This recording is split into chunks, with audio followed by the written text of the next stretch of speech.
Альдегидтердің карбонил тобындағы көміртек атомы бір сутек атомымен және бір көміртек тобымен байланысады. Тек ең қарапайым альдегид метанал үшін жағдай өзгеше. Метанальдағы карбонил тобының көміртек атомы екі сутек атомымен байланысқан.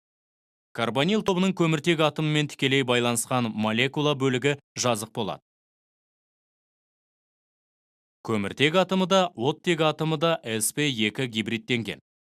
Карбонил тобындағы көміртек атомы өзге үш атоммен 3 гибридті sp2 орбитальдар арқылы 3 сигма байланыспен байланысады.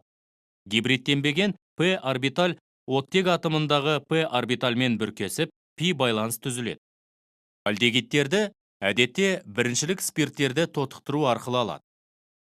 Мысалы, калий дихроматының қышқылдығы ерітіндісімен этанол арасындағы реакция этанальдың түзілуіне алып келеді.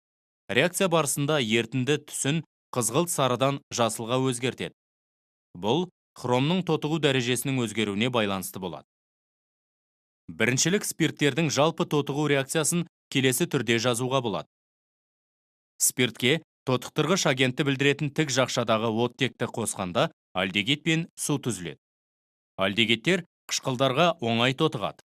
Сондықтан альдегидті оның түзілуі кезінде реакциялық қоспадан бөліп алу үшін арнайы әдіс пайдаланылады.